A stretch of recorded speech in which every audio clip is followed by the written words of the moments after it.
शुरुआत 1 मिनट 1 खबर से। बंगाल विधानसभा चुनाव के लिए आज भी बीजेपी की बैठक होगी। इसके बाद पहली लिस्ट आ सकती है।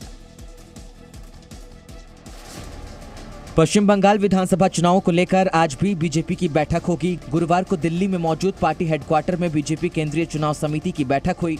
बैठक में प्रधानमंत्री मोदी भी शामिल हुए।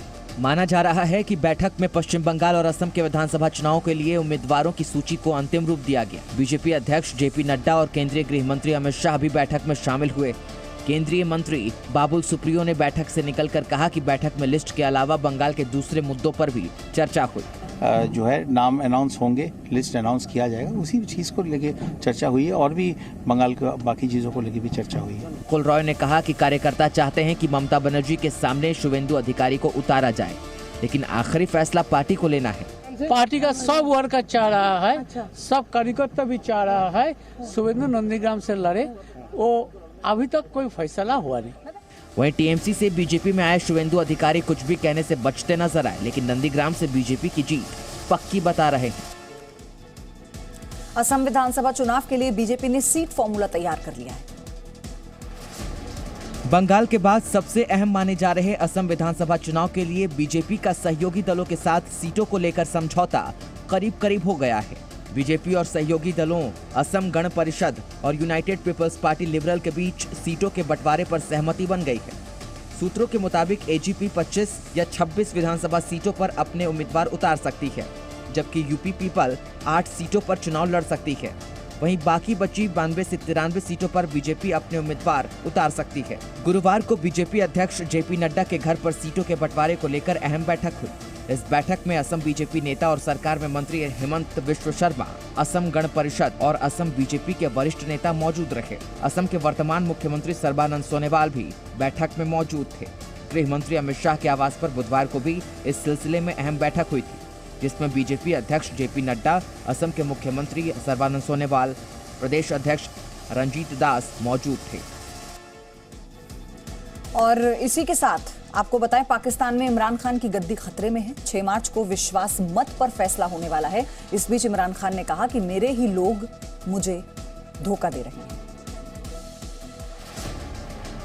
पाकिस्तान के प्रधानमंत्री इमरान खान को अपनी सरकार गिरने का डर सता रहा है। 6 मार्च को इमरान खान को संसद में विश्वास मत हासिल करना है। विश्वास मत से 2 दिन पहले इमरान खान ने टीवी पर आकर भाषण दिया। इमरान खान के मुताबिक उनकी पार्टी के लोग ही बिके हुए हैं। साथ ही विपक्षी पार्टियों को भी भ्रष्टाचार के लिए जिम्मेदार ठहराया। लेकिन इन्होंने जो सारा ड्रामा किया है वो एक हफीज शेख की सीट के ऊपर, और सारा जो पैसा लगाया है, जो यूसुफ रजा गिलानी का पैसे बांट रहा था, शाम को लोगों की जमीर खरीद रहा था। पाकिस्तान के प्रधानमंत्री इमरान खान को एफएटीएफ की ग्रे लिस्ट से ब्लैक लिस्ट में जाने का खौफ सताने लगा है। इमरान खान ने कहा कि अगर ब्लैक लिस्ट में डाल दिया गया तो पाकिस्तान में जीना मुहाल हो जाएगा। ग्रे लिस्ट का मतलब ये है कि अगर आप उन्होंने जो वो फैटफ कहती है, अगर वो आप नहीं करते तो वो आपको ब्लैक लिस्ट में डाल देंगे। इसके अलावा इमरान खान ने पाकिस्तान को 80 के दशक का अमीर तक कह डाला। इमरान खान ने कहा कि पहले हिंदुस्तान से पाकिस्तान आते थे तो अमीरी दिखाई पड़ती थी, लेकिन आज हालात बदल गए हैं। अखिलेश यादव ने एक बार फिर से ईवीएम का मुद्दा उठाया। आइए आपको दिखाते हैं पूरी खबर। समाजवादी पार्टी के अध्यक्ष अखिलेश यादव ने यूपी की योगी सरकार पर जमकर हमला बोला है। झांसी के एक होटल में पार्टी के कार्यकर्ताओं के प्रशिक्षण शिविर में हिस्सा लेने आए अखिलेश यादव ने योगी सरकार की कई कमियां गिनाई। अखिलेश यादव ने कहा कि यूपी की योगी सरकार की जल्द विदाई होने वाली है। अखिलेश ने कहा कि जो लोग रामराज्य का सपना दिखा रहे थे, उनके राज में पुलिस सबसे ज्यादा भ्रष्ट है। यूपी सरकार के 4 साल हो गए, 5 बजट आ गए, लेकिन अभी तक कोई काम आगे नहीं बढ़ा है। इसी के साथ अखिलेश यादव ने एक बार फिर से ईवीएम पर सवाल खड़े किए हैं। देखिए, ईवीएम मैं आप भी कह रहा हूं, मैं आज भी कहता हूं, किसी को भरोसा नहीं। अमेरिका का भी चुनाव हो गया, कई दिनों काउंटिंग होती रही, लोगों को भरोसा बैलेट से ही आएगा, लेकिन एक ये लड़ाई अभी लड़ी नहीं जा सकती है। अखिलेश यादव के मुताबिक समाजवादी पार्टी यूपी में किसी बड़े दल से गठबंधन नहीं करेगी, छोटे दलों से गठबंधन करने का विचार जरूर कर रहे हैं। प्रधानमंत्री मोदी को आज CERAWeek global energy and environment leadership पुरस्कार से नवाजा जाएगा। आपको दिखाते हैं पूरी खबर 1 मिनट में। प्रधानमंत्री को आज Cambridge Energy Research Associates Week यानी सेरावीक के वैश्विक ऊर्जा और पर्यावरण लीडरशिप अवार्ड से नवाजा जाएगा। प्रधानमंत्री कार्यालय ने गुरुवार को ये जानकारी दी। इस सम्मान समारोह में प्रधानमंत्री वीडियो कॉन्फ्रेंसिंग के जरिए जुड़ेंगे और इस कार्यक्रम को संबोधित भी करेंगे। डॉक्टर डेनियल येरगिन ने साल 1983 में सेरावीक की स्थापना की थी। इसकी स्थापना के बाद से हर साल मार्च महीने में ह्यूस्टन में सेरावीक का आयोजन किया जाता है, जिसकी गिनती दुनिया के अग्रणी ऊर्जा मंचों में होती है। इस साल ये आयोजन डिजिटल तरीके से 1 से 5 मार्च के बीच हो रहा है। सेरावीक वैश्विक ऊर्जा और पर्यावरण लीडरशिप पुरस्कार की शुरुआत 2016 में हुई थी। पीएम मोदी सऊदी अरब के ऑर्डर ऑफ अब्दुल अजीज अल सऊद सम्मान और अफगानिस्तान के सर्वोच्च नागरिक पुरस्कार स्टेट ऑर्डर ऑफ गाजी आमिर अमानुल्लाह खान से सम्मानित हो चुके हैं।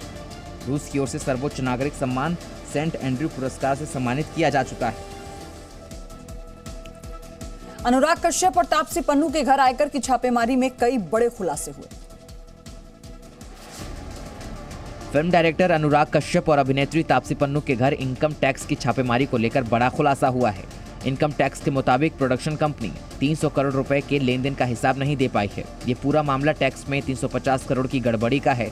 जांच के दौरान एक अभिनेत्री को 5 करोड़ रुपए कैश देने की रसीद मिली है। साथ ही फर्जी बिल के जरिए 20 करोड़ की टैक्स चोरी के सबूत भी हासिल हुए हैं। छापे में इनकम टैक्स को 7 बैंक लॉकर का भी पता चला है। आयकर विभाग ने रेड के दौरान कई अहम दस्तावेज भी बरामद किए हैं। इससे पहले आयकर विभाग ने टैक्स चोरी के आरोप में मुंबई, दिल्ली, पुणे और हैदराबाद में अनुराग कश्यप, तापसी पन्नू, विकी बहल और मधु मांटेना के करीब 28 ठिकानों पर छापेमारी की कार्रवाई की। बुधवार को शुरू हुई रेड गुरुवार को भी दिन भर चलती रही। बुधवार को भी देर रात तक अनुराग कश्यप और तापसी पन्नू से करीब 6 घंटे की पूछताछ की गई थी। अनुराग कश्यप के घर के साथ साथ उनके ऑफिस पर भी आयकर विभाग ने तलाशी ली है। सूत्रों के मुताबिक कुछ और लोगों के घर पर भी इनकम टैक्स की रेड डाली जा सकती है। यूपी में पीलीभीत से लगी नेपाल की सीमा पर नेपाली पुलिस की गोली से एक भारतीय की मौत हो गई। नेपाल पुलिस की गोलीबारी में एक भारतीय की मौत हो गई है। यूपी में पीलीभीत से लगी नेपाल की सीमा पर भारतीय युवकों के साथ हुई बहस के बाद नेपाल पुलिस ने फायरिंग कर दी, जिसके बाद गोली लगने से एक भारतीय नागरिक की मौत हुई। वहीं गोलीबारी के दौरान एक युवक जान बचाकर भारत की सीमा में घुस गया। तीसरे युवक की जानकारी नहीं मिल पा रही है। बताया जा रहा है कि तीनों युवक नेपाल घूमने गए थे। इसी दौरान उनकी नेपाल पुलिस के साथ बहस हो गई। घटना के बाद से इलाके में तनाव बढ़ गया है। पीलीभीत की पूरनपुर तहसील का गाँव नेपाल बॉर्डर से सटा हुआ है। यहाँ रहने वाले गोविंद उर्फ गोविंदा गुरुवार को नेपाली सीमा के अंदर गांव पेचोई में गए थे। रात को सूचना मिली कि नेपाल की पुलिस ने तीनों को घेरकर फायरिंग कर दी, जिसमें गोविंद की मौत हो गई। रात को पूरी घटना की सूचना एसएसबी के जरिए मिली। मौके पर एसडीएम, सीओ और थाना प्रभारी मौजूद हैं। फिलहाल वहां बॉर्डर पर कोई शांति व्यवस्था की इस तरह की तत्काल कोई ऐसी समस्या नहीं है। फोर्स पूरी तरह से अलर्ट है। म्यांमार में हिंसा थमने का नाम नहीं ले रही है। आज संयुक्त राष्ट्र में सुरक्षा परिषद की अहम बैठक होने वाली है। भारत के पड़ोसी देश म्यांमार को लेकर आज संयुक्त राष्ट्र में सुरक्षा परिषद की अहम बैठक होने जा रही है, जिसे ब्रिटेन के कहने पर बुलाया गया है। बीती 1 फरवरी को म्यांमार की सेना ने चुनावों में धोखाधड़ी का आरोप लगाते हुए आंग सान सू ची और दूसरे नेताओं को नजरबंद कर दिया था। म्यांमार में संयुक्त राष्ट्र विशेष दूत ने कहा कि तख्तापलट के बाद से जारी प्रदर्शनों में अभी तक 50 लोग मारे जा चुके हैं। म्यांमार में लोग सेना के तख्तापलट और निर्वाचित नेता आंग सान सू ची को निष्कासित किए जाने के खिलाफ रोजाना प्रदर्शन कर रहे हैं। प्रदर्शनकारियों को काबू करने के लिए सुरक्षा बल लगातार आंसू गैस के गोले, रबड़ की गोलियां दाग रहे हैं और गोलीबारी भी कर रहे हैं। वहीं डेमोक्रेटिक वॉइस ऑफ बर्मा ने मरने वालों की संख्या 38 होने का दावा किया है। गौरतलब है कि संयुक्त राष्ट्र महासचिव सैन्य तख्तापलट की निंदा कर चुके हैं। साथ ही हिंसा पर तत्काल रोक लगाए जाने की अपील की है। वहीं सेना का कहना है कि सूची की निर्वाचित सरकार को हटाने की वजह में चुनावों में हुई गड़बड़ियों के आरोपों की ठीक से जांच नहीं कराना बड़ी वजह रही। कोरोना वैक्सीनेशन पर बना नया रिकॉर्ड। आइए 1 मिनट में आपको दिखाते हैं अपडेट। देश में कोरोना महामारी के खिलाफ लड़ाई युद्ध स्तर पर जारी है। 1 मार्च को केंद्र सरकार ने कोरोना के खिलाफ चल रहे वैक्सीनेशन अभियान के दूसरे फेज की शुरुआत की। इस अभियान के लिए कल का दिन काफी खास रहा, जहां एक ही दिन में 10 लाख से ज्यादा लोगों को टीका लगाया गया, जो कि अपने आप में एक रिकॉर्ड है। वहीं अब तक के कुल आंकड़ों की बात करें तो 16 जनवरी से शुरू हुए टीकाकरण अभियान में 1,77,00,000 डोज दी जा चुकी है। मौजूदा वक्त में बुजुर्गों और गंभीर बीमारियों से ग्रसित लोगों को टीका लगाया जा रहा है। इसके बाद युवाओं का नंबर आएगा। राजधानी दिल्ली में भी गुरुवार को एक दिन में अब तक का सबसे ज्यादा वैक्सीनेशन डेटा रिकॉर्ड हुआ है। बीते दिन 402 वैक्सीनेशन साइट्स पर 27,959 लोगों को वैक्सीन लगाई गई। इससे पहले 22 फरवरी को 27,219 लोगों को टीका लगाया गया था। माना जा रहा है कि प्राइवेट अस्पतालों को छूट देने पर आने वाले दिनों में वैक्सीन लगवाने वालों की संख्या और भी तेजी से बढ़ेगी। दिल्ली दंगों में आरोपी उमर खालिद के पिता का नाम भी दंगा भड़काने की साजिश में सामने आया। दिल्ली में फरवरी 2020 में हुए दंगों पर दिल्ली पुलिस की जांच में बड़ा खुलासा हुआ है। सूत्रों के मुताबिक दिल्ली दंगों के मुख्य आरोपी और यूएपीए में गिरफ्तार उमर खालिद के पिता सैयद कासिम रसूल इलियास के भी दंगों की साजिश में शामिल होने के सबूत मिले हैं। जांच के दौरान दिल्ली पुलिस की स्पेशल सेल को पता चला है कि प्रदर्शन स्थल पर भीड़ इकट्ठा करने के लिए अवैध तरीके से दिल्ली में रह रही महिलाओं को बुलाया गया था। बंगाली भाषा बोलने वाली इन बांग्लादेशी महिलाओं को दिल्ली की जहांगीरपुरी से लाया गया था। सूत्रों से मिली जानकारी के मुताबिक कई बसों में करीब 300 महिलाओं और बच्चों को प्रदर्शन स्थल पर लाया गया और उनकी मुलाकात आरोपी उमर खालिद से कराई गई। दिल्ली में फरवरी 2020 में सीएए के विरोध में प्रदर्शन के दौरान हिंसा हुई थी। जेएनयू का पूर्व छात्र उमर खालिद दिल्ली दंगों का मुख्य आरोपी है।